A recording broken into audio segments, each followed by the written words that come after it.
Hello, and you're very welcome to another edition of the Women's Rugby Pod. I'm Johnny Hammond. And Rachel Burford, World Cup winner, Premiership champion, Harlequins captain, to list just a couple of the titles, is alongside. How are you, Burf? How are the renovations? How's the splashback? That's the real news this week. How's the splashback? Yeah, I was hoping that was going to make top of the news list. Oh. I mean, it's in and it's there. So that's all that's really needed on the update. We have a splashback. Ladies and gentlemen, you can now log off the pod. Yep. Because you've got your update. And there we go. And then no shout outs. And we'll see you next week. Thanks very much. Honestly, I don't know if Sarah Beanie does or Kevin McLeod do podcasts. I suspect they probably do, but they'd be highly interested. I had heard that they were tuning in for this one, just to hear the updates from Burf Towers. Yes, we'll move away from your house. How are you? You've been busy lady as ever. You've been doing some Six Nations stuff as well, various foods and what have you on Six Nations, but doing some international player stuff as well. You've been busy lady.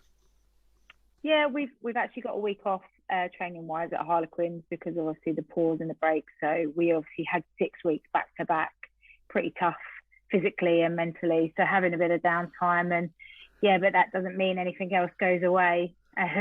Still working behind the scenes with international rugby players.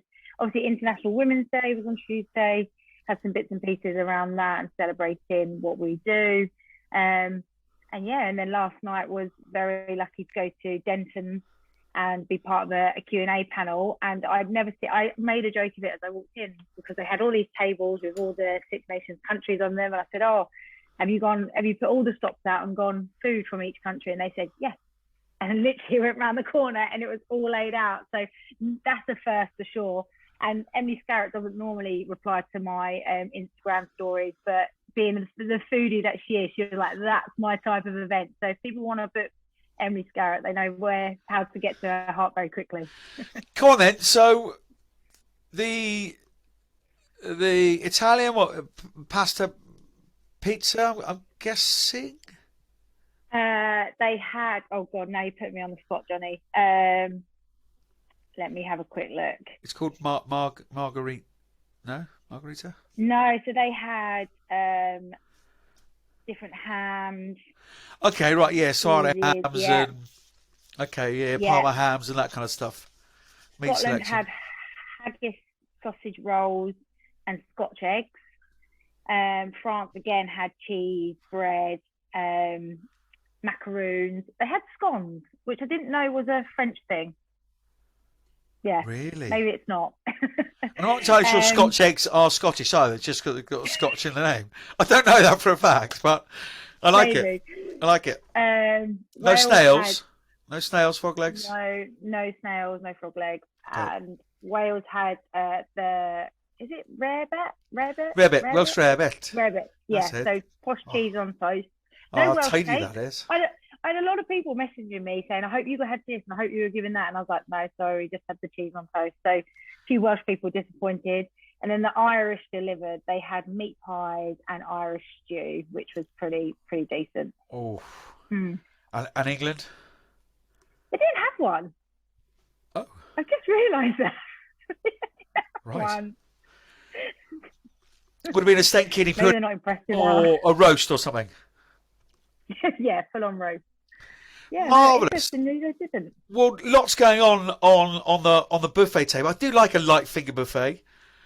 Gorge yourself on that, certainly. But there's plenty to gorge yourself on this pod as well. You see the seamless link there. There's loads going on in the world of rugby. We're a couple of weeks away from the Six Nations, but there's rugby going on all over the place. We've got a couple of guests this week joining us. We've got Mo Hunt. She's back in the Red Roses squad. We'll have a look at the Red Roses squad. Of course, we'll have a look back at the Premier 15s from last weekend with intrepidation. We'll give some predictions for this weekend. But Super W kicked off at the weekend as well down in Australia. We've got Alana Thomas, the Grand Fromage, if we carry on the food analogy, from the Melbourne Rebels, joining us as well. We'll have a little look at Ireland as well and the review that's come out there and what have you. And Super Rugby Picky kicks off this weekend as well. So there's loads and loads going on. We have Nadi's international news as well. But let's get into the Red Roses squad then, young Rachel? A 30-player squad, pretty experienced, 40-player squad, I should say. Pretty experienced, no massive shocks there. Trio of uncapped players, just to give you the details. Emma Singh, the Gloucester fullback. May Campbell, the Saracens hooker. And Ella Warris, the Saracens scrum half. And, of course, the headline, it has to be the fact that Mo Hunt returns. First time since 2020. And Emily Scarrett is back in the mix as well. What was your taking us away from reading that squad, Beth? I don't think there was too many surprises within that. Mo Hunt's been playing really, really well, and it would be quite ridiculous if England didn't consider her being in the squad, considering they've got talent there. Leanne Planty, Lucy Packer, Ella Vivas has been involved for a long time now, but not at the level that Mo is, and the experience that she can bring to that team. So, really pleased to see her back in the fold. Obviously, she had a bit of time out when did some sevens, realised that she still loves the game of 15s and want to get back in the fold. So, yeah, I think great to see her back in. Obviously, everybody's really pleased to see Emily Scarrett back in the squad. They know how integral she is to the team. Heather Cow also getting another opportunity, first Six Nations, really lit up in the autumn. And I think it's great to see the likes of, players who are performing in the Allianz Premier 15s, like your May Campbells, your Rosie Gallagans, that are being recognised and being brought into the squad and being, looked at from it for so long. The kind of England team or the 44 was very much closed, where that's not the case. And it's showing and proving time and time again how important the Allianz Premier 15 is to the Red Rose squad. Yeah, I couldn't agree more. To see Emily Scarrett back is just brilliant. That's been a hell of an injury. And as you say, the likes of Rosie Gallagher, who again had terrible time with illness and what have you, to see her getting back into that fold is brilliant. I hope, outside of sending them to Ukraine, that Mids is beginning to gather some paracetamol and some Nurofen, because the selection headaches to put a World Cup squad together from that 40. And maybe some other players. There's a few injuries out there.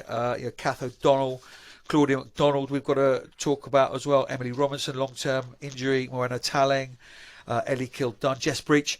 Those last two will be in the mix for the Six Nations, we are being told. But unbelievable selection headaches. Look, let's get Mo in. I spoke to her yesterday on her reaction to being back in the Red Roses fold. It is a very good morning to Natasha Mo Hunt, friend of the pod. How are we, Mo? You're looking very well, very smiley, and rightly so. How's things? Yeah, not bad actually, not too bad at all. So just come off the back of another COVID hit, which was wonderful. But to be honest, it made me stop, and it's probably the best thing that's happened this year. So yeah, can't complain. How are you? I'm good, thank you. Yeah, living a dream of some sort. There's a couple of times you've been whacked by the old COVID now, but let's not get into that because that's not why we're chatting mainly this morning. Mainly because you're back in the Red Roses squad. A huge congratulations. Your initial thoughts and feelings. Yeah, obviously, like buzzing to be back involved. I think one of the things for me, and something that's really close to home, is how much I love the girls that are involved still, and to get the chance to play again with the likes of Scars, Packer, Sunter, like those girls that I've kind of played with an awful lot through my career before we kind of all bow out, is super special. So yeah, like that for me is like the one thing, like being back involved with the squad and with the girls. And yeah, I've already had one camp which was left, obviously not in this week because of COVID issues, but the camp before was amazing, and just to be back with the girls, like so many of them, like just real good crack. So yeah, can't complain. Well, I think all rugby fans, obviously especially Red Roses fans, very much welcome your position within the squad. When Simon Middleton announced the squad on the press conference earlier in the week, I spoke about a chat that you guys had. Obviously, you've not been involved since 2020 November. Yeah. You obviously took a little bit of time away. What made you kind of realise or sort of reassess, obviously it was a good time to do that, why you wanted to be back involved, and how that conversation came about? Yeah, so like for me, I just got like quite unhappy and just was really like searching for different stuff. I don't think COVID helped. Like the setup was all very different. Like the thing that I love being around the girls is like just chatting and enjoying each other's company, which obviously in the bubbles you couldn't really do. So it was important for me. Like I needed to have that time away. But like I've found myself a little bit, like whether that's through the sevens that I did, like with that group of girls was amazing, like such an incredible experience. But also with Gloucester Hartbury, like I've just genuinely loved my rugby again. So it was needed at the time, but for me, like it's the best thing that can happen now is to give myself another shot, because I feel like I'm almost playing some of the best rugby I ever have, to be honest, and to get the shot to do it with, again, like girls that I mentioned earlier, like some of my best mates, on that stage would be like an absolute privilege. And I found it really hard commentating on the autumns. I did, like, sat back and being behind the mic and not being out there with them. When I was fit and able to do that, I found that really difficult, and like wanted to be involved like more than anything. So to get another opportunity at it, whether that's just through training or whether I actually get to pull on the shirt again, I'm super grateful. And yeah, I can't thank everyone enough for getting me to this point, especially Linny, especially the big boss man. Like he's been a massive part in this for me. So yeah, super grateful, super honoured, and looking forward to the journey. Well, there's a lot of ex-players delighted to see you back in the squad, leaving those commentary duties for somebody else to have a go. Because typical Mo Hunt, you're brilliant at that as well. But you've kept yourself busy, sevens and captained the Barbarians. You know, quite a few players might pop off to, on the men's side particularly, but might pop off to France for a little bit, or Japan, or go and play some New Zealand rugby down in New Zealand. Just a time just to refresh. You've been within that squad for a long time, and it sounds like you sort of come back with renewed vigour. Take us through some of those newer names in the squad, if you would, Mo, and in particular, so the Emma Singhs and the Connie Powells of this world, who obviously you know incredibly well from club duties.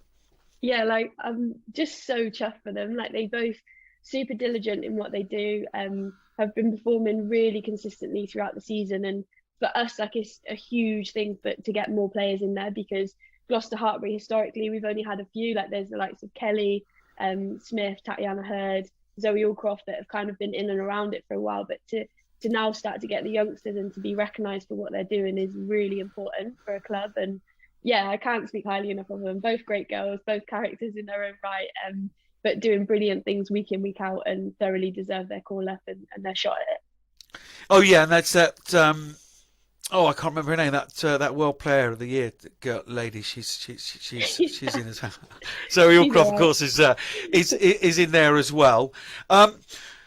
You said you've been involved with an England camp already coming into this Six Nations.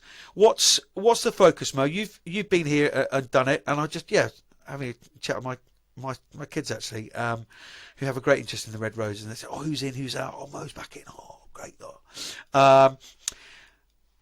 You could be a double World Cup winner. Yeah, there's lots of games. We'll take one game at a time. And please don't give me that answer.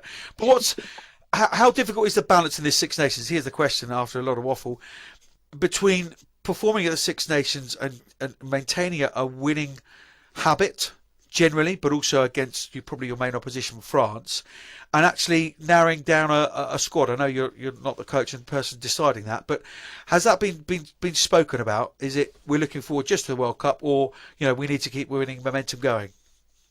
It's not been spoken about yet. Like obviously I was only in for 3 days previously, so okay. We're very new on this journey for the Six Nations, but the messaging is just like we pitch ourselves on ourselves, and that's something that has always been historic the whole time I've been involved throughout with England.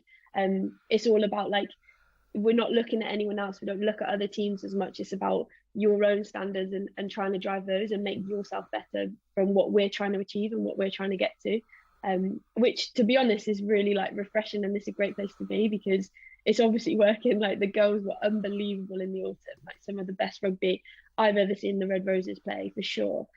Just the tempo they were playing at, how quickly they were getting the ball in and away and stuff like that. So yeah, it's clearly working wonders for them, and fingers crossed they can be part of that journey and keep it moving.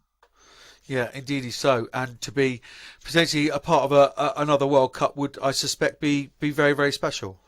Oh yeah, unbelievably. Like especially a World Cup in New Zealand. I think is kind of what dreams are made of, isn't it? Like to potentially go out like that would be very, very special indeed. So we'll see. I'm just gonna keep my head down though. I'm gonna keep grafting, keep my head down, and take every One step as it game at a comes. Because time. yeah, you like it's the answer that you all hate, but it's genuinely how you have to live your life. Um, so yeah, because you never know. Like, look at my ankle. What was that? Like almost a year ago now. Like, made the decision to like walk away a little bit, have a little bit of a break, and then 2 weeks later, I've got like one of the worst injuries of my career. So like, you never know. You just honestly never know. So it's got Yeah. to be. And you with those doing some broadcasting, whatever, we work in a similar kind of circles week to week. What game you're going to do, and who knows? You might not get the phone call. So yeah, I don't quite know why we always roll our eyes at that answer, because we do exactly the same as kind of commentators. Yeah, we've said it on this podcast before. To not have you involved in a World Cup year would just be absolutely crazy. And some young scrum halves in that squad as well now, aren't there? Ella Werris is in there. I'm just looking down the list ace, now. By the way, I met her obviously properly for the first time last week, and yeah, she's a great character. I got on really well with her, so looking forward to working with her more as well. Yeah, and imparting the knowledge that you have. You obviously done a lot of coaching as well, so just you rubbing off on those sort of youngsters, less experienced players. I think it's just absolutely genius. So all the best for the Six Nations. Let's move from country to club. There you are, all brazened up. Yeah, there she is. It's because I'm at work. Full cherry and white. My work attire as well. Mo, I've interviewed you when you're at home and you're still in full Gloucester stash. So don't try and pull that one over on me. I'm always working. Oh, hello, here we are. Yeah, no, hardest working player on the planet. Here she is, Mo Hunt. 15-12 at the weekend against Worcester. Boy, did you have to win that one?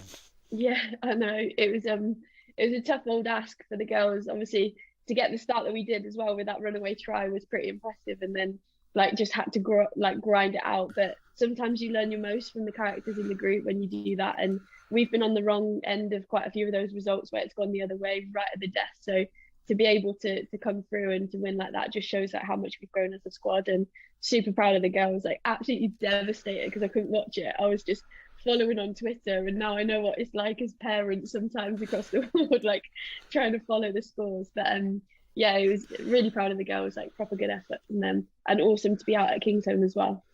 Yes, I was going to ask you about that.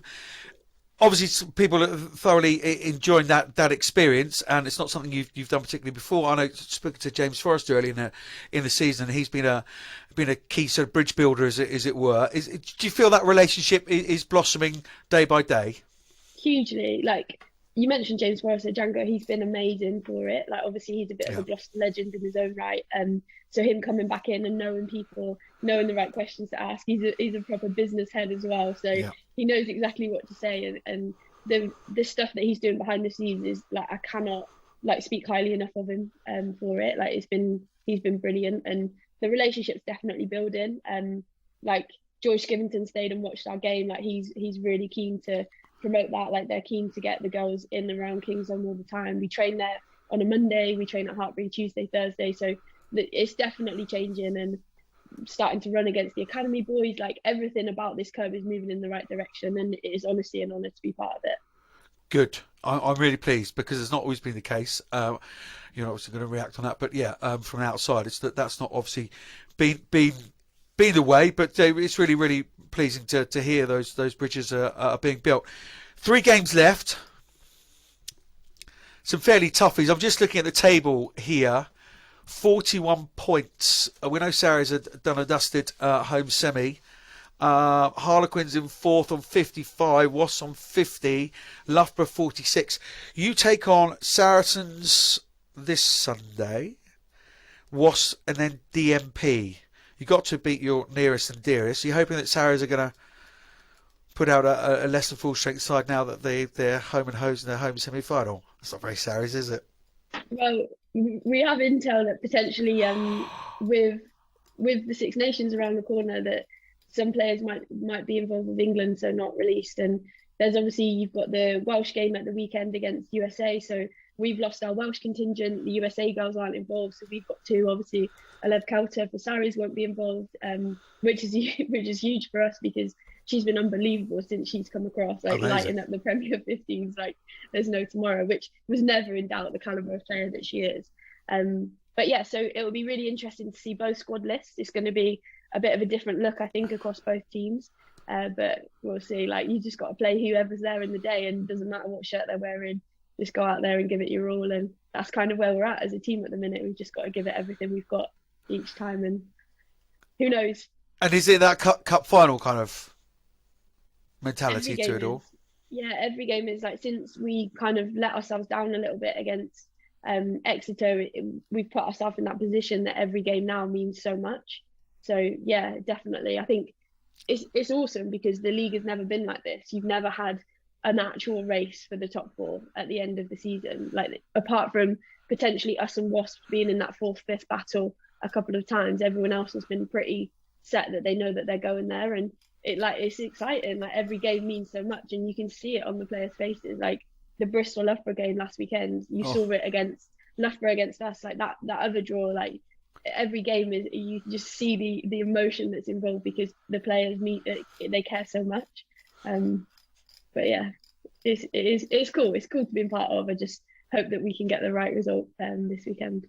Yeah, and then Wasps, would be nice to take some points off them because obviously they're on 50 points, 9 ahead of you. Yeah, it's still mathematically possible, isn't it? 56, just if Harlequins lose all their games, it is mathematically possible.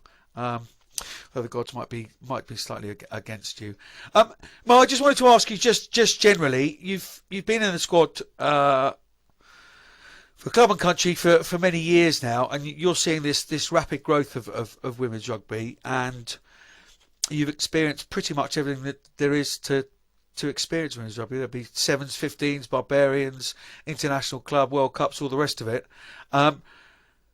How exciting is it seeing, and you've done some broadcasting obviously as well, and yeah, tip of the hat to you on that. It's very, very impressive stuff. How exciting is it being in and amongst it, and possibly when you were stepping away with the ankle injury and what have you, not being involved, a chance just to sort of have a look from on high, as it were. Just how exciting is women's rugby at the moment? Oh, it's incredible. Like, to be part of the growth of it. And I think we quite often don't talk about it, but for me, like, being involved, I'm going to sound like a really old girl now, but being involved back in the day where you used to pay for your subs and you used to have to drive everywhere, like we drive to our own games, all of that sort of stuff. And now, like, even the little stuff, like we're on buses that have tables, so we're sat chatting to the girls and playing games and whatever on the way to games. Like, we have food after training, like little bits like that you just never thought that it would actually become. And I know that sounds mental for everyone else, and probably anyone in the male game that is hearing this is like, what is she on about? But genuinely, like, the growth that's happened and how much investment there's been, like how much professionalism around it has happened, and all that sort of stuff is crazy, and it's only going to get better. Like, obviously Wales now got the contracts coming in, like there's probably a little bit of teething to do with that to make sure that it's supporting the club game as well, but the whole thing is just growing, and it's so exciting to be part of. It genuinely is. And with my role as well as the Bucks coach for Hartbury University, like the level of that now is crazy, and the amount of girls that I've got on calls or speaking to me about how excited they are about coming to a university and how much it means, their aspirations to play the sport, like the fact that they want to get full-time contracts, like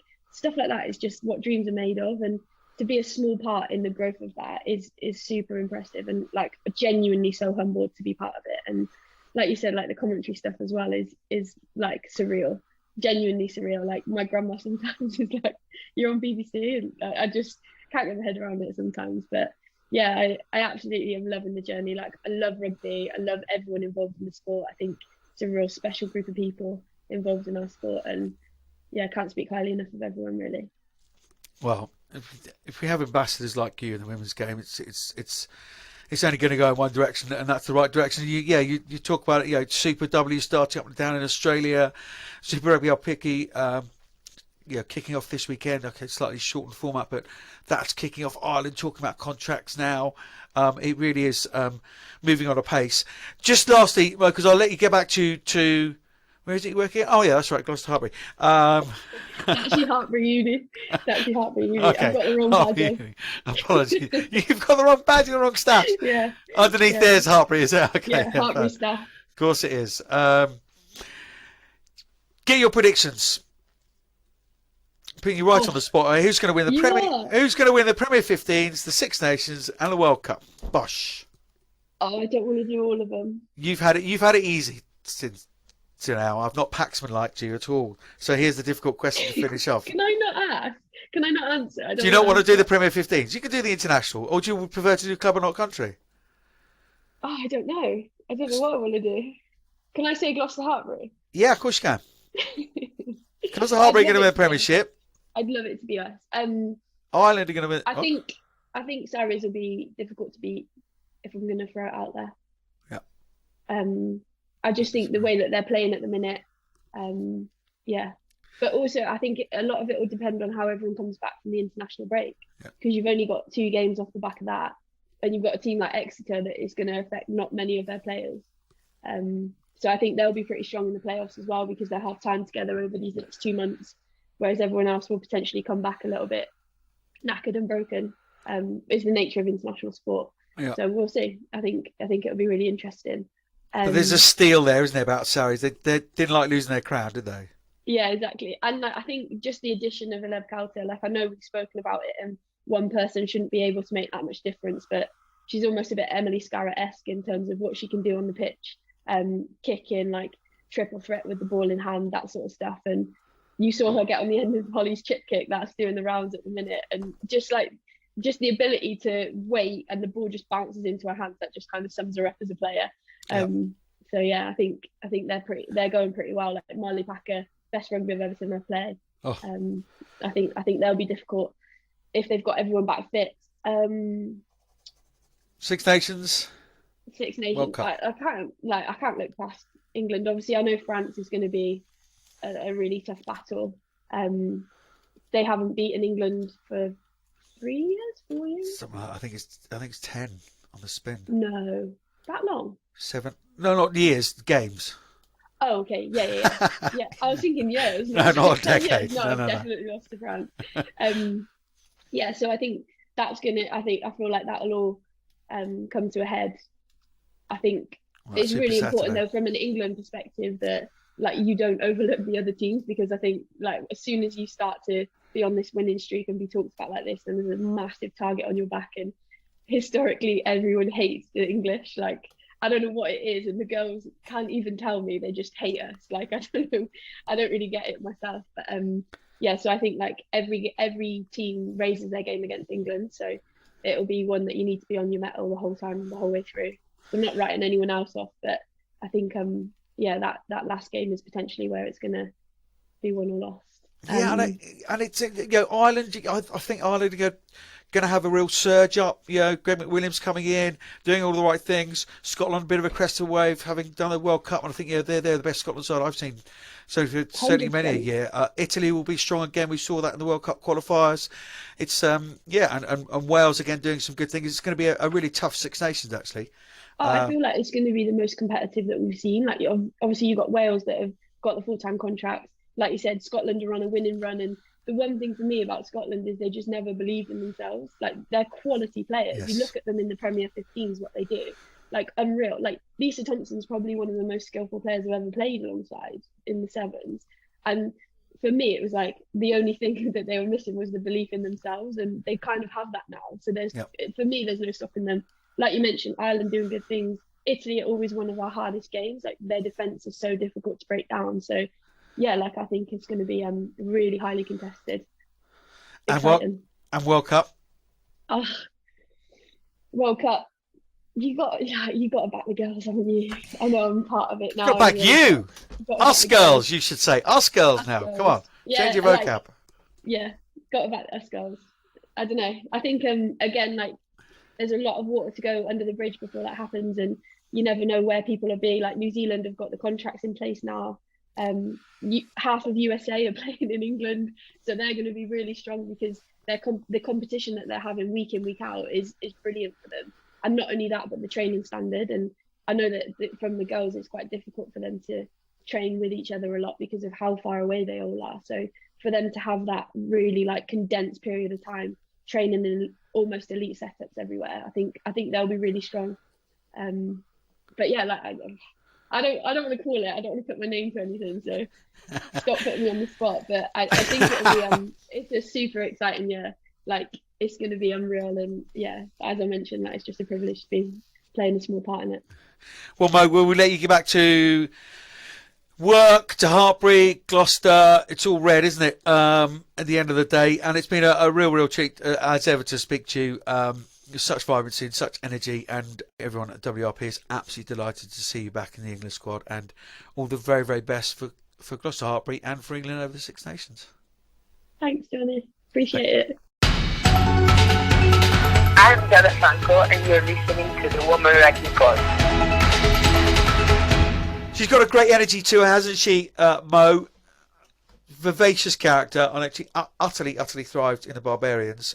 You said earlier on before we cut to that interview that her level of quality of play, and Leanne Infante, I still can't get used to that, is playing it incredibly well. But for me, when Leanne hasn't been playing, that there is a drop off. Slightly different player, Claudia, but in terms of pace of ball, and when you've got the likes of Helena Rowland, you've got Holly Aitchison outside you, now Emily Scarrett coming back in, Breach, Dow, all these kind of players, actually you want that ball as quickly as possible, and England will pride themselves on their fitness because they are fully professional, and actually the tempo of a game is going to, as we saw in the autumn, is going to knock teams for six, and Mo will bring you that.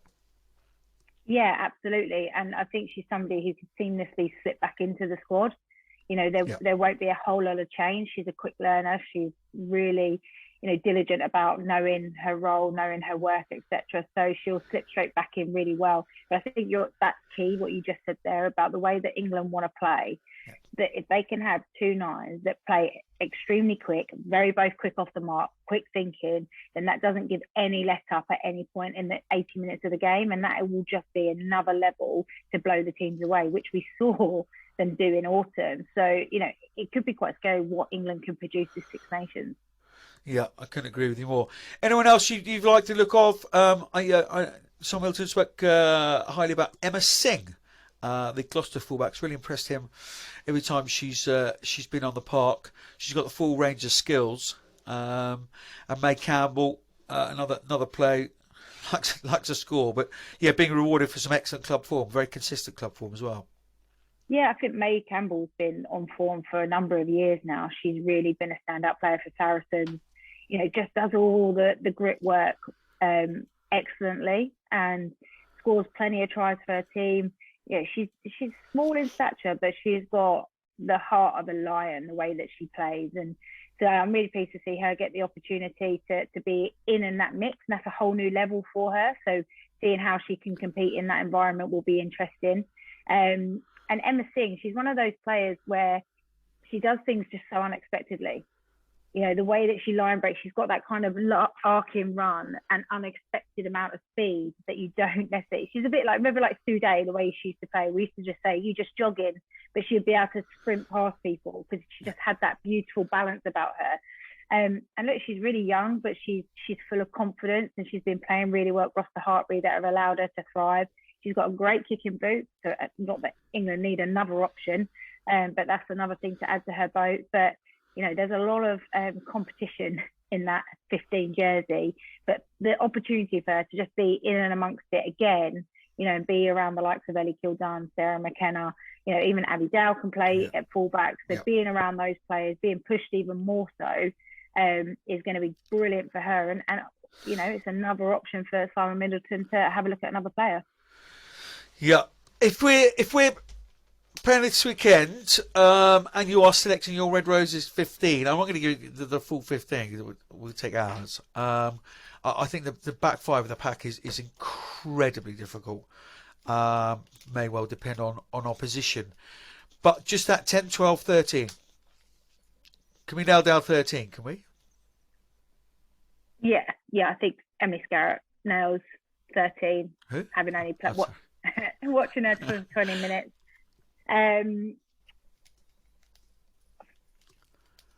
It's yeah, hard. isn't it? I think you get more certainty from Zoe Harrison at 10.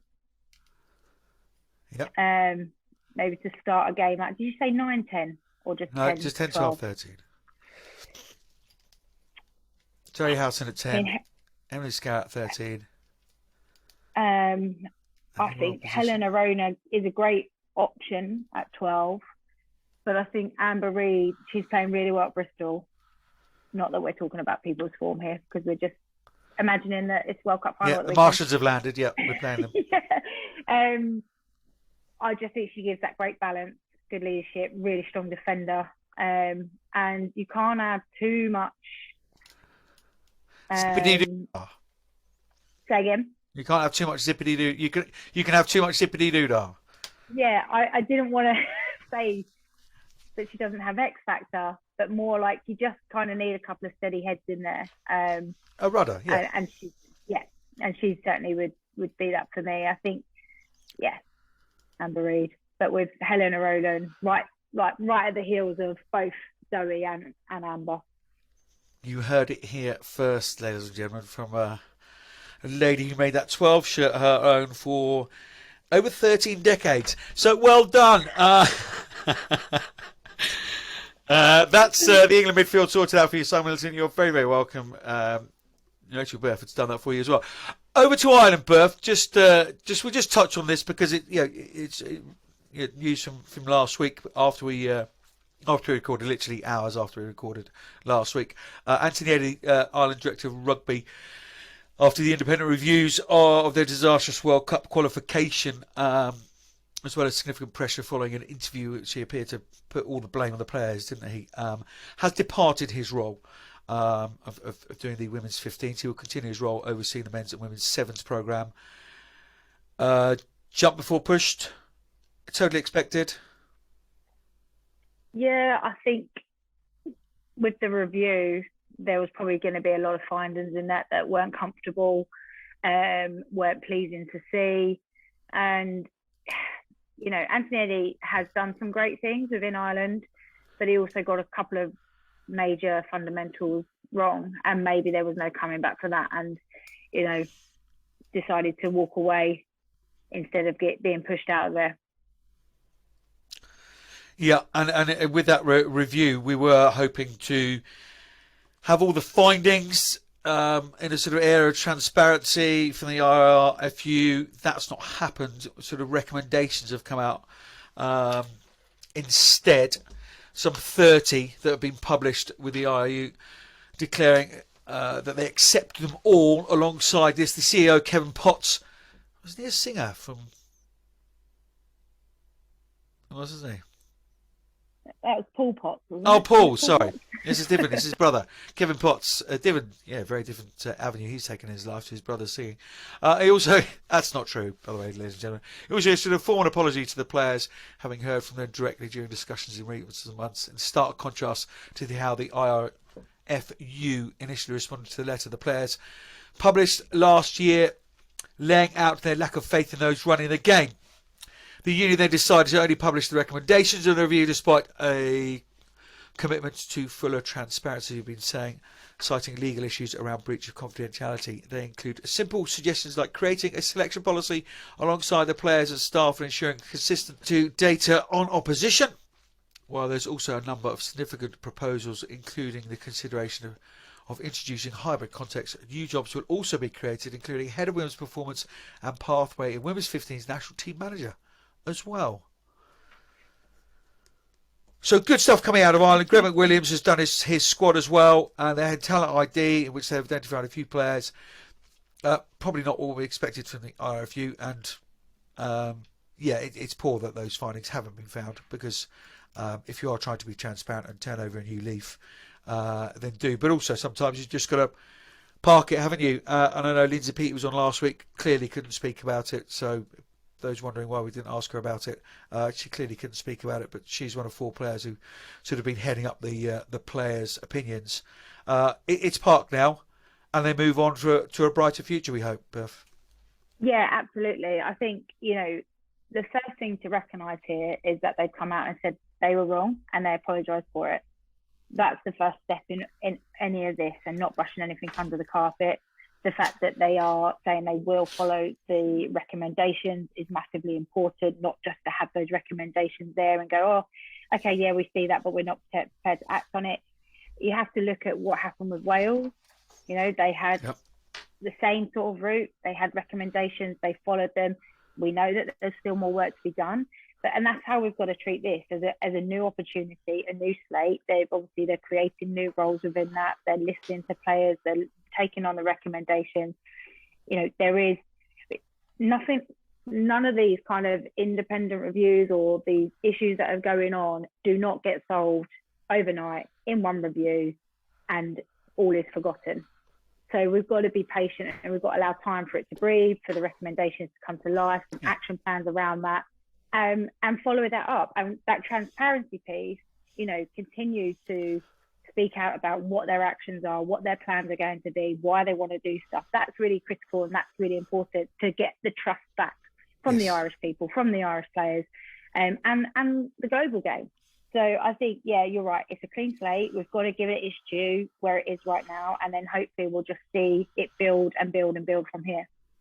Yeah, because like in a number of these issues, with nobody's saying, "Oh, well, that's fine. We'll accept that." Not in the slightest. But you've got to move on. You've got to move on positively, and that is what has been mapped out not only for Wales but for Ireland now, and that has to be a positive.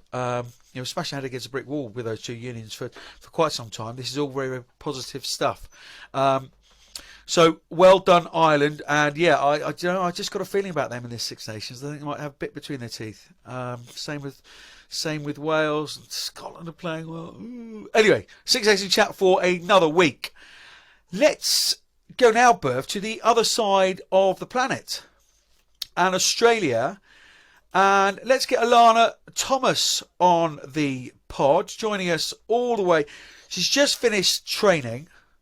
So it's late in the evening over in Melbourne. There she is, Alana. Good evening to you. How are you? Thank you so much for joining us in full stash just off the training field. Was it a good session?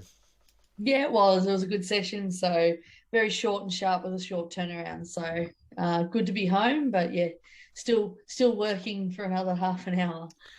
Yeah, well, thank you so much for giving us some of your time. We wanted to, being a global rugby podcast, we wanted to touch on the Super W that's kicked off last weekend, and we consider you a friend of the pod, so no one better to have on. But on a personal, how are you? How's things in your world?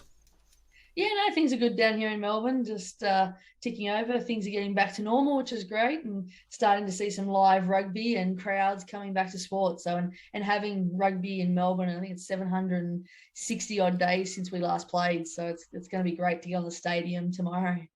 Wow. Just tell us, then obviously we say round one of the Super W kicked off last weekend. Just tell us, those that our listeners that don't know, the format of the tournament and who the teams to beat and where we are sort of professionally and semi-professional within the league for our listeners over this side of the world. Yeah, so Super Rugby in Australia for the women, so Super W, we have all the same franchises as the men. So we've got the Queensland Reds, the New South Wales Waratahs, ACT Brumbies, the Melbourne Rebels, and the Western Force. And this year we've been really fortunate to introduce and welcome the Fijiana and Drua into the team, into the competition for the first year. And we play it's a home and away format, so just one round where we play all the other teams. So this year it's 5 games, and then the first team that ends up on top of the table goes through to the final and 2 and 3 playoffs. So that's sort of the competition. We're in our 5th year now. And as of this year, a few of the teams, the Rebels have committed back in the end of last year to pay the players. So they're getting paid to play rugby. And then off the back of that, in the last week, the Western Force announced they were doing the same, and the ACT Brumbies are starting. So we're starting to see a little bit of a shift, and hopefully that will continue and build momentum over the next couple of years. What difference has that made to you, being the head honcho there at the Rebels? Well, definitely the resources. So we've moved across to the Rebels. So the resources, but also the players being able to make decisions, knowing they're getting paid, knowing that they're going to be able to cover some costs, and making decisions around when to come to whether they can get to training or not. And particularly because a lot of the players live in the outer suburbs of Melbourne, the travel for training, where training was tonight, some girls will travel 2 hours in peak hour traffic to get there, and then not getting home normally until sort of 10:30 at night. So being able to have some financial reward, but also then being able to sort of, I suppose, pick and choose shifts and things like that, it's going to help them greatly. Good stuff. And round one, you say you thoroughly welcome the inclusion of Fijiana Jura into the competition. How was round one for you, Lana? Well, if I was a spectator, it would have been great. No, yeah, we went down 66-5 to Fijiana. I'll be honest, I haven't seen all of the game, but yeah, as you say, for a neutral, it was fab. Not quite so easy where you were sat.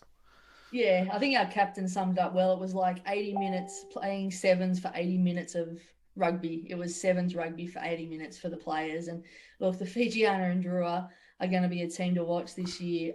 They're going to challenge they're going to challenge a lot of the teams. And, New South Wales Waratahs have been undefeated for 5 years, but after seeing what they produced against us and the way they played, the way the players said they just felt like they were so strong and fast, and just they were a real physical match, but a really entertaining match with a lot of tries. And our players really, really good. We nearly scored in the first 5 minutes. We kept fighting till the 78th minute, scoring our try, and we kept turning up. So I think we went a period of 20 minutes where they didn't score a try, and it was some great defence from us. So, but yeah, the Fijians are they're just outstanding. And you would know, having doing your internship and working very closely to them. Can you tell us a little bit about that? Yeah, so I was doing a little bit of work with the Fijian team in the prep for the World Cup as a part of the internship, and obviously knew that they've been training since sort of October, November in 2020, and have been consistently working every month. So knew they were going to play a Fijian style of rugby. That's definitely something that's part of their identity, and they did it really well. But they've just been such a great investment in Fiji with the high performance unit over there, not only in the 15 side, but in the sevens. And the bronze medal at Tokyo was a testament to that. And a few of those girls are over here now playing in the 15s competition. But they're outstanding. They're working hard. They've taken this opportunity and are just running with it. And I think really enjoying being in Australia in a camp environment. I'm literally just running with it. It's brilliant. Yeah, no, literally just running. So this week, completely different. Then you come up against the Brumbies. It's just we prepped for last week. We'll just rip that up, and then sort of, I'm guessing, a far more conventional prep week for you for a team that are going to play in a far more conventional way. If I say the word conventional a few more times. So how many times can you say that in a sentence? Can I have a conventional answer, please? A conventional answer? Well, I can give you a conventional answer. So, definitely knowing that the game that we'll play this weekend will be a lot different. There'll be a lot more structure to the game. The last 2 years we've had some great battles with, the Brumbies. We've lost, I think, by 2 and by 3 points in the last couple of years to them, and played some really good games of rugby. So looking forward to another physical battle and a really good battle at set piece time. They're sort of renowned for their lineouts and their scrums. So we're looking to match that. But again, bringing our defence. And this year, I'm really excited about our attack with the addition of a new attack backs coach and skills coach, that we're starting to see some really good rugby, particularly on the edges of the field from the team. Good. So you're obviously predicting a win for yourselves. Hopefully, yes. We're at home. Yeah, you are at home, aren't you? Just one more question, because I know it's really late there, and as we say, you've just come off the park. What's the goal? You set yourselves a goal, a public goal, or just within the camp? Can you share it with us? Yeah, so the biggest goal that we sort of talked about a lot in the off season is, for the first 4 years, we were a team that everyone was really, was always complimenting on. We're getting better and we're growing and we're developing, right, and getting and the like. Whereas this year we've sort of talked about, we've done all that development. It's about converting opportunities. And so our whole thing is around, we create opportunities, and last year we saw that we weren't able to convert them. So it's about converting opportunities this year, and turning, rather than just being happy with, oh yeah, you guys are improving and getting better. We want to win matches, and we want to be in that sort of in the reckoning for that second and third playoff to get into a final, because we think we've definitely got the talent. So it's all about converting opportunities, taking them when they come, and making sure that we convert them. So that's been the goal, and every single one of the girls have really bought into that this year. I think also you've really smashed a goal out of the park by increasing that player support and player payment, and being the catalyst to then make others look in and go, do you know what, we need to be doing this as well, because it's the right thing, and and we can't just allow one team to lead that way. So massive congratulations to you and everybody involved in getting that movement going. Oh, thanks, Berth. As I said, it takes the courage of one person or one organisation to do that, and it sort of forces the hand of everyone. And we're really fortunate to have a great, very great board who are very committed to the women's game and want to make it one club, and have gone out of their way to push that this year. So we're very fortunate, and just can't wait to see what the future holds now for the game down here in Victoria. Oh, awesome. Thank you so much. We kept you long enough. Really, really appreciate your time. Little trailblazer down there in Australia. We will watch with interest, and we'll give all our listeners all the updates on the results and what have you as they come through. And perhaps we'll catch up with you in a few weeks' time near the final, and hopefully you'll be there and we can catch up with you again. No, that'll be great. And thank you for having me. And thanks for all the stuff that you guys do in promoting the game, not just over there in the Northern Hemisphere, but around the world. So it's great to be able to switch on to the pod and listen to you guys and the great work you do. So thank you. Oh, that's very kind of you. Thank you very much. Go hit the sack. Get your stash up. Thanks so much. Later. Take care. Bye. A real force off the field, clearly. She's clearly been a big part, as you mentioned there, of pushing that envelope to say, no, we actually need this to be professional. And like we've seen with England and Harlequins and the like, actually, if you're pushing these things forward, everyone else wants to keep up. It's the whole human nature, isn't it? Keep up with the Joneses. Yeah, no, it is. And she's a really remarkable individual. He just showed that the amount she cares about the game. She's lived it, she's breathed it. She's gone through all the hardship, and she wants to change that narrative for the future. And she's doing exactly that on the pitch, but also she's in the boardroom. She's talking to the board. She's been an integral part in it to make sure that there is change, and it keeps continuing to grow. And like you said, it takes, and we've been saying it for so long around sponsors or commercial opportunities, it just takes one person to be brave enough to take that step and just lead that way. And then people don't want to fall behind. And that's what you'll see with this. So yeah, massive kudos to her and everybody involved in getting that movement going. Great to hear from Alana in Australia, and really, really exciting. And we'll get some reaction next week from down in New Zealand from round one. Super Rugby Aupiki kicking off this weekend. In fact, the Chiefs game is, we're recording late this week on Thursday. The Chiefs game is about to kick off. So that'll be very, very interesting to see how that one goes. But yeah, as we say, we'll get some reaction like I have done from Australia this weekend. Other point I wanted to make about those, Berth, was Super Rugby W is being televised on Stan Sport, full bells and whistles. And Sky Sports down in New Zealand is, of course, just covering the whole of the Aupiki. That, for me, is massive. It looks proper and professional and all the rest of it. We can talk about deft tone tweets from the All Blacks, which wasn't great, was it? Especially from the people they put in the photographs. I think those points have been made. But it's things like that for me that we don't need to convince the people who are in the game already, the likes of you and I, and the girls that you coach, or the people that we meet with week in, week out. It's the floating voters. And if you have grainy pictures that aren't at the right height and rubbish cameras and no replays and all this kind of stuff, it looks rubbish. And people move on. If you've got the full bells and whistles with lots of cameras, it looks sparkly and all the rest of it.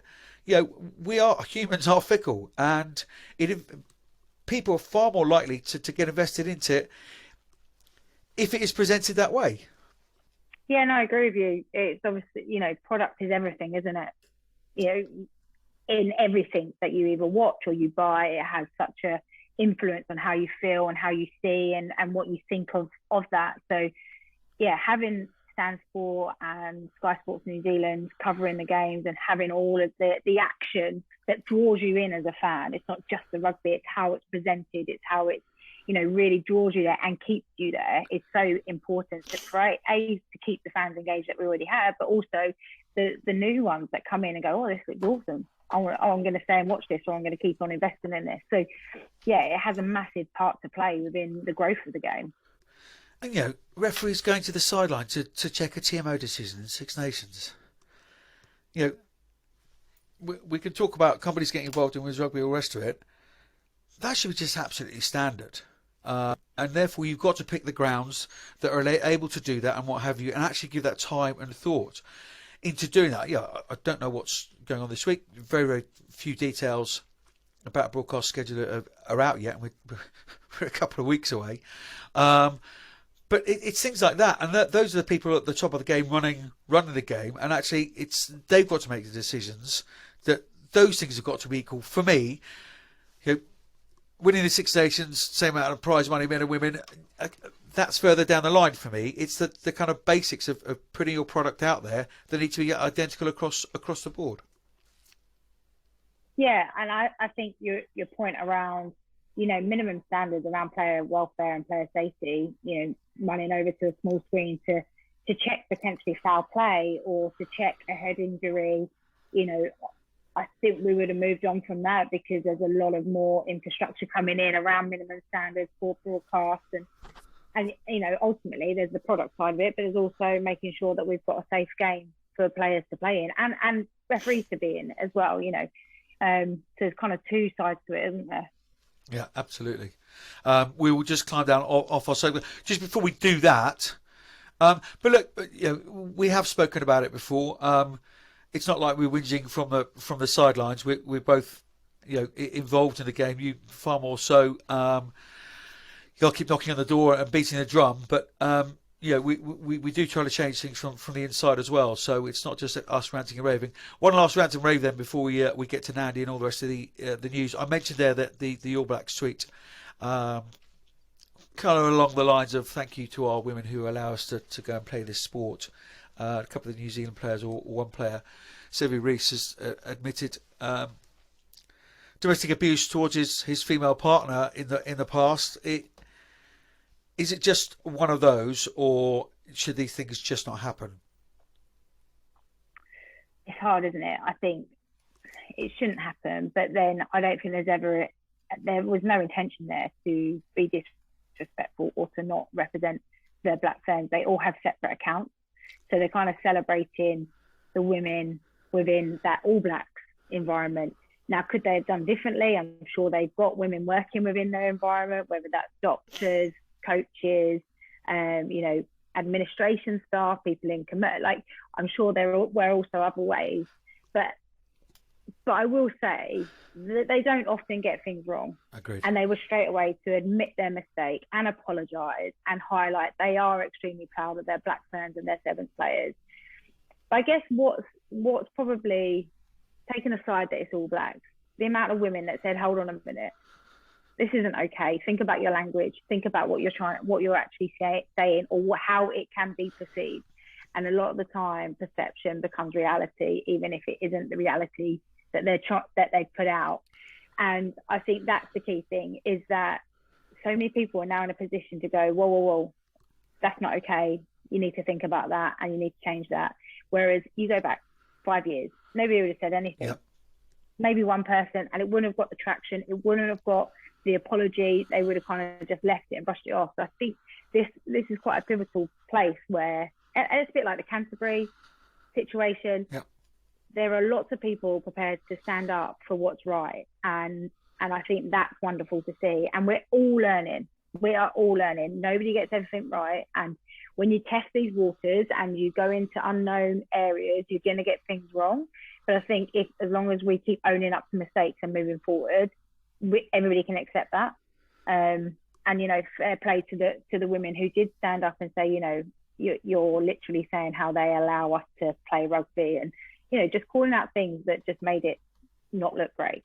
But we very, very often don't sit here and have too much bad things to say about what New Zealand rugby do as a whole, especially with their women's programs right now. So yeah, it was disappointing, but I think the reaction off the back of it was really good.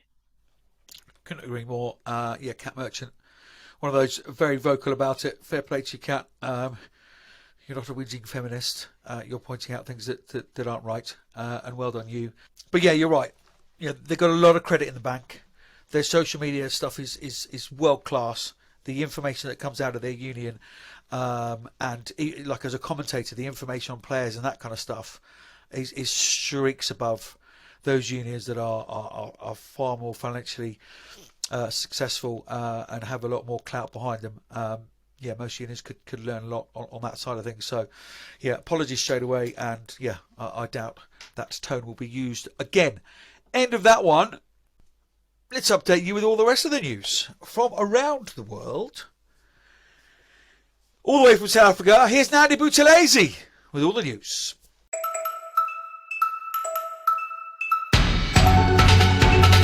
I'm Emily Scarrett, and you are listening to the Women's Rugby Pod. Well, thank you so much, Johnny. It's great to be back for another episode of the pod. And some fixtures to kick us off this week is the next round of the European Rugby Trophy, which kicks off this weekend, and Sweden does take on Switzerland. Sweden and Switzerland are second and third in the Pool A table, respectively. Wales look to prep their match versus USA Eagles squad this Saturday at the Parky Scarlets in Swansea. If you are in the area, do go down and watch both sides, as they certainly appear to be building nicely. This year's Inter-Services Championship does kick off again, and the RAF plays the Army on the 26th of March at the King's Home Stadium, and tickets are available. And then the England Fire Service, that does take place with a match against the British Police, and that plays on the 8th of March at Nottingham, with the RFC kicking off at 4. South Africa Women's Sevens team have been invited by World Rugby to play at the Tunisia Sevens in May, and this will be a significant preparation for the Sevens World Cup later this year. The Principality Stadium in Wales will now offer free feminine hygiene products with immediate effect. And just confirmation of the England squad, where Simon Middleton has named an experienced 40 players, just a trio of uncapped players featuring Emma Singh, May Campbell, Ella Vivas, Natasha Mohand, does return after not being able to play in the England squad since 2020, as well as Emily Scarrett, who returns from a broken leg. And over in Ireland, Greg McWilliams has named 38 players, blending youth and experience, featuring 9 uncapped players. And in the forwards, we do see Christy Haney, Amanda McQuaid, Anna McGann, Aoife Wafer, Emma Murphy, and in the backs, Avian Riley, Nastasia Bian, Molly Scuffle-McCabe, and Vicky Irwin. Surprising omissions include Kleena Maloney, Anna Kaplis, Leah Leon, and Sene Nopu. World Rugby confirms referee appointments for Women's Six Nations, and Six Nations referee debuts will feature Lauren Jenner of New Zealand, Maggie Cogger-Orr of New Zealand, Kat Rocha of USA, and Julian Zassman of Canada. Debuts for assistant referees will feature Mario Latos of Germany and Zimbabwe's Precious Pazani, while Chris Asmus from Canada will make his TMO debut. Joy Neville, who refereed the Rugby World Cup 2017 final, makes her return following maternity leave, and plus experienced names like Sarah Cox of England, Holly Davidson of Scotland, Amy Barrett-Teron of South Africa, and Clara Marinini of Italy, and Aurélie Grazelot of France. Six Nations has announced the launch of a Under-18 Six Nations Festival to strengthen the pathway for elite women's rugby. This women's festival will take place in Scotland on Saturday the 9th of April and Wednesday the 13th of April. On each game day, teams will play 2 35-minute matches at Dam Heath Stadium and BT Merrifield back pitches. Now let me update you with the results of the fixtures in the English Championship. It was rearranged matches this week, and in the North Novocastrians bagged a 39-0 victory against Loughborough Town, while Sefton also won against Barnsley at home. close one there, winning 2019, with West Park Leeds getting a 33-7 victory against Harrogate. And in the South, Hove won 39-15 against Reading Abbey, and Buckingham Swans lost at home against Thurrock, losing that game 29-5. This weekend in round 17 in the North, Cheltenham will take on Barnsley, Lichfield will take on Harrogate, Loughborough Town will go head-to-head against West Park Leeds, and Overcastrians will face Sefton, with Kenilworth taking on Firwood Waterloo. And in the South, Buckingham Swans will take on Blackheath, Henley will face Old Albanians, with Richmond FC Ladies hosting Reading Abbey, Thurrock will take on Bath, and Hove will take on Supermarines. Moving south to the French Elite 1 on day 13, in Pool 1, FC Grenoble won 33-3 against Lens, with Stade Rennais getting a 25-5 victory against AC Bobogny. Stade Toulouse also getting a home victory against Stade Francais, winning that game 39-0, with ASM Rupert on a bye. And in Pool 2, Lyon lost at home against Stade Bordeaux, losing 26-3, with AS Bayonnaise not managing to get any points on the scoreboard against RC Chili Mazarin. Montpellier get a 27-21 victory against Lille, with Blackneck Rugby on a bye. France also a break for the international period, with Elite 1 not resuming until May. So going into the break in Pool 1, Stade Toulouse top of the table with a dominant 53 points, with ASM Rupert second on 38 points. Meanwhile, in Pool 2, top of the table is very, very contested, tightly contested with Stade Bordeaux and Montpellier joint on 48 points, and Blackneck Rugby chasing in third on 39 points. Before we head to the Southern Hemisphere, the Liga Iberdrola results. This round is a reorganized round that was postponed at the beginning of the season due to COVID-19, with Sevilla getting a massive 64-0 victory against Sanseis Krum. Olympico Topozelo lost against Grad UTC, losing that clash 24-15. Mahadonda get a win against Cisneros, winning 29-22, with Eibar also getting in a win, winning 19-12 against St. Cuga. This result means that Sanseis Krum are almost certainly going to be relegated from the top division, whilst Mahadonda and Sevilla battle it out at the top of the table on 43 and 42 points respectively. Moving south all the way down to the Southern Hemisphere with some Super Rugby or PK updates. COVID isolation protocols delayed the start of the inaugural Super Rugby or PK season. The pre-season fixtures game of 3 halves has to be changed, with Hurricanes having to withdraw due to a number of players in isolation. However, the Chiefs Manawa versus Manta 2 still went ahead, with Chiefs Manawa securing a 28-20 victory. Round 1 of the Super Rugby or PK kicks off on Thursday, 10 March, and Hurricanes versus Blues was due to take place, but the match has been cancelled, with both teams sharing points. Chiefs Manawa will take on Manta 2, and kickoff will be at 7:05 p.m. Available to watch on Sky Sport 1 or Prime. Round 1 of the Super W, as we have heard from Elena, also kicked off this weekend. Some great results showing how hotly contested this year's competition will be. And round 1 results were Brumbies taking on NSW Warriors, who won 31-17 in that encounter. Rebels also took on Fijiana Drua, and Fijiana Drua walked away with a 66-5 victory. Western Force took on Queensland, and Queensland walked away with a 43-7 victory in that clash. This weekend in round 2, Rebels will take on Brumbies, Queensland will take on Fijiana Drua, and NSW Warriors will take on Western Force. That's it from me.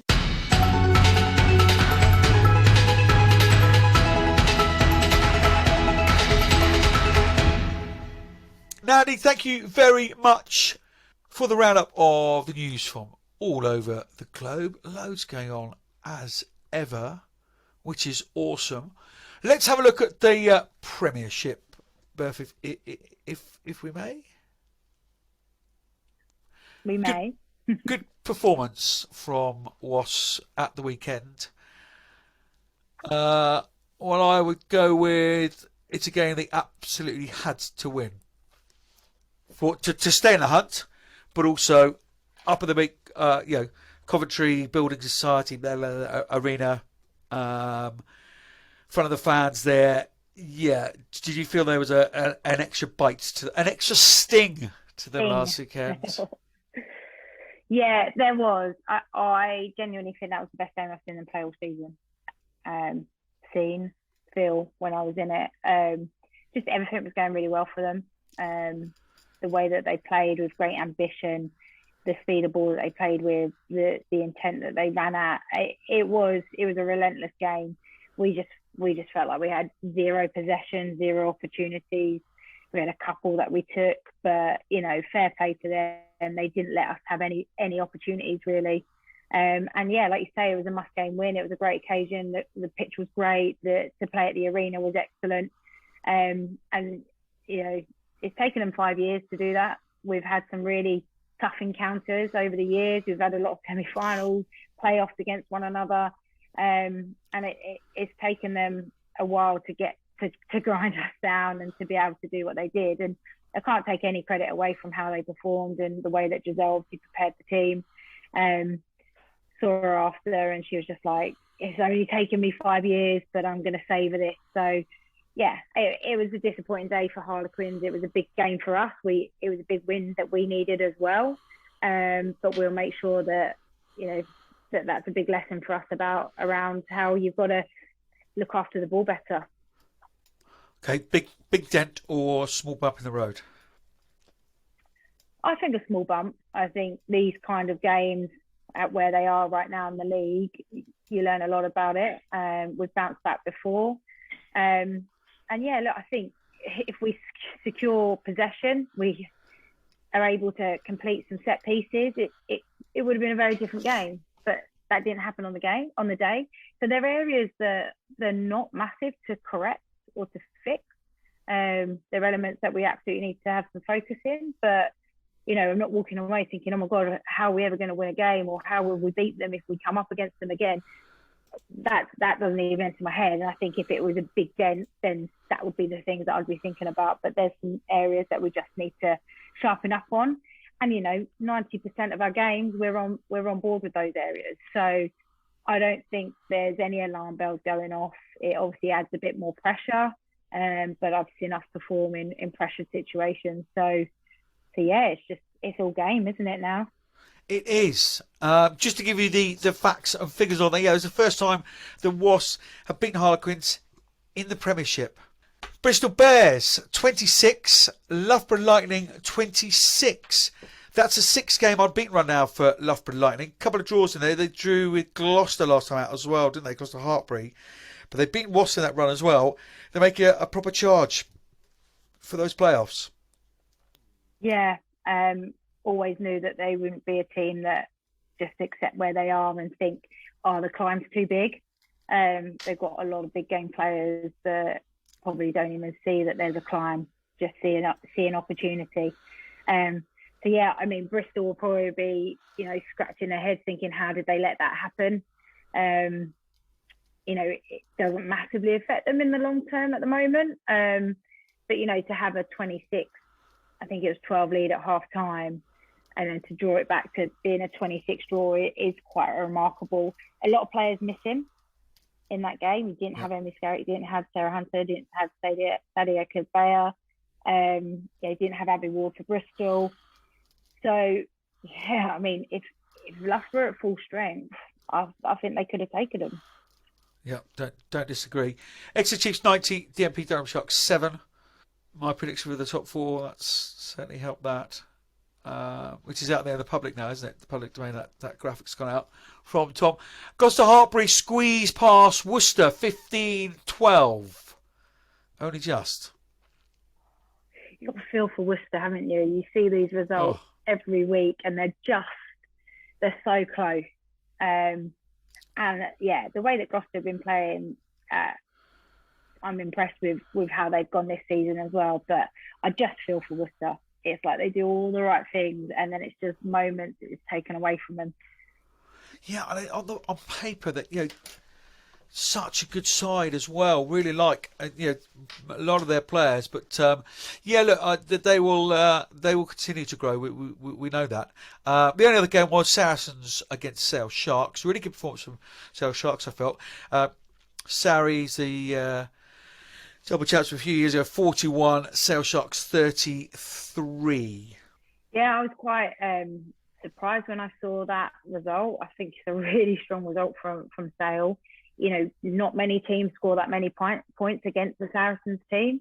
In fact, very few. So to see them leak those kind of tries won't be happy for Alex Osterbury, that's for sure.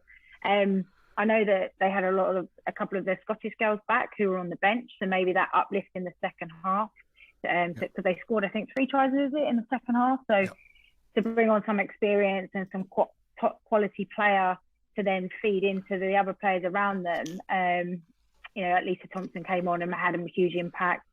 Jodie Onsley, who's now back fit from that hamstring injury she had, she looked absolutely flying. I think she got over twice. Yeah. So I think, it's just those building blocks for Sale, and it's wonderful to see that now Katie's got a squad that can, or we're starting to see that Katie's got a squad of players that can start a game, be in a game, but then also they're getting closer in that second half. Whereas at the start of the season, it was very much, it's a 20-minute performance, it's a 40-minute performance, and now we're starting to see actually 60 into 80. So, yeah, it's that exciting time for them. And I think, you want to win, of course you do, but Katie will look at that result and go, do you know what? That's a good result for us. We scored a lot of points away from home. That's the top of the league in comparison to where we are, and we're only 11 points behind in the game, or 10 points behind in the game. And I think they'll take a lot away from that, and that'll put that into their final end of the season to really finish on grounds that they believe they can. So all of that means that Saracens move 8 points clear at the top. The home semi-final confirmed for them now. 67 points. Bristol in second on 59. Exeter third on 56. Harlequin on fourth on 55. I think somebody predicted that at 4. For now, there's still 2 more rounds, Johnny. Yeah, you look at the points. Well, look, the chasing pack is as such. Wasps. They played 19. So they played 16. They're on 50 points. So 5 points behind you guys. Loughborough on 46. Gloucester Harbour is still mathematically possible because they have a game this weekend, don't they, against Saracens. I want to get your prediction on that. It's going to be difficult for both. Wales are playing USA, so I'm not sure the Wales players are going to be there. For Gloucester, probably not. England players, doubt. The contracted players certainly doubt will be there for Sarries as well. So, prediction there. Ooh. I mean, that's pretty much Saracens' team away. The majority of their players will be away. Yeah, I'm not sure whether it's all of the people in the squad or whether it's just the contracted players. I don't know the details. I'm just hearing sort of whispers. I don't know. Do they have the squad to absorb all of that and take on Gloucester Hartbury? But I mean, that's your 9, 10, 12 gone. That's your back row gone. That's your hooker gone. Really pivotal players gone within that side. We've seen Gloucester Hartbury play without Zoe Allcroft, without Natasha Hunt, and be really successful and push teams right to the end. We've seen Mo Hunt be on the bench and come on and have an impact. But so I think they're a little bit more equipped to weather that at the weekend, I think. So you're going Gloucester Hartbury win? I have to see the teams, Johnny. That's not fair. I need to see the teams. No, I don't see the teams, and I'm going to get a prediction as well. Well, I think I'll prefer Sarries to win, just so the points for Gloucester don't creep up. But that's with your Harlequins hat on now, with your WRP hat on. I don't know. Who are you saying? I'll go opposite to you. No, ladies first. Go on then. Dream of it. Hey. She's available, ladies, for bar mitzvahs, children's parties. I'll go with Gloucester Hartbury win. I'm going Sarries. I'm Katie Daly McLean, and you're listening to the Women's Rugby Podcast. Bumper edition of the WRP. Loads in there. We've got a few shout-outs as well to finish up. First one, we've been talking about Wasps, haven't we? This lady would be very, very delighted at the result against Harlequins at the weekend. Kate Alder, totem pole player for Wasps. Huge congratulations to you for the birth of your son. Congratulations to you and your partner and the rest of the family. Yeah, big congratulations to you, Kate. Big shout out to Billericay girls for winning 27-10 against Worthing RFC and progressing to the National Cup quarterfinals. So huge congratulations to everybody involved. Yes, well done to them. And great getting in touch. If you want to shout out like that, you know how to do. Just slide in the old DMs. On a more sombre note, Worcester Warriors Flo Long will be shaving her head to raise money on the 19th of March. This is in support of the Macmillan Nurses Charity, who have supported her mum, Claire Brothy, who has just been a brilliant supporter of women's rugby for a very, very, very long time. Yeah, big supporter of this pod as well. We wish her all the well with her ongoing fight that she's having at the moment with the cancer treatment. You can donate at this link and get this right, ladies and gentlemen. And please, I know there's lots going on and donating bits and pieces, but yeah, this is an important one, close to our hearts here. www.justgiving.com/Florence-long1. Those details again, www.justgiving.com/Florence-long1. So if there's anything else we can do, Flo, Claire, wishing you all the very, very best with your fight. We're right behind you. Yeah, absolutely. And similarly, Launceston, I think I've said that right, RFC in Cornwall are hosting a special Ladies' Day in collaboration with Young Lives versus Cancer on the 19th of March in memory of Chloe Dahl, a young rugby player who lost her life to Hodgkin's lymphoma in December last year. So tickets, donations, anything will be hugely appreciated going towards the special Ladies' Day. Queensland brother and sister played for Queensland, represented Queensland at the weekend. What a special time for that family. Tinez and Jock Campbell. Huge shout out to their brother and sister representing the old Queensland region. Fair play to you, big shout out. Yeah, special time for the family for sure. And finally, just to wish Wales and USA Eagles squad this Saturday at Park Ye Scarlets in Swansea. I probably didn't say that right. Park Ye Scarlets, that's fine though. It's tidy. All right, tidy. And to all those in the Super W in Australia, and to everybody in Super Rugby, our picky. Indeed, so. And we should have mentioned a couple of weeks ago, Miss Cargan has been in touch and just wanted to give her a shout out to the Newbury Blues a few weeks back. Had their first ever all-female officiating team. They're all from the club, from Newbury. So Laura Lewis, Meg Mason and Vicky Murdoch. What role models for all those girls at the club, and especially the under-15s girls who they were officiating. So yeah, sorry for the delay on that one, but big shout out to Laura, Meg and Vicky. Thanks for getting in charge of Miss Cargan. That's about it for this week. I'm exhausted, Beth, frankly. It's been a great pod. Lots going on, which is great, isn't it? Isn't it? Yeah, we only reflect what's going on out there. Thank you guys for listening. Rate, subscribe. You know what to do. 5 stars, all the rest of it. Big thank you to Andy, to Tom, to Bluebell, to you, Beth. And next week, we get some reaction from New Zealand as they kick off their first round of Super Rugby Al-Picky. And hopefully you and I will be back, Beth. Let's hope so. More house renovation news. Who knows? See you next week. See ya. Until then.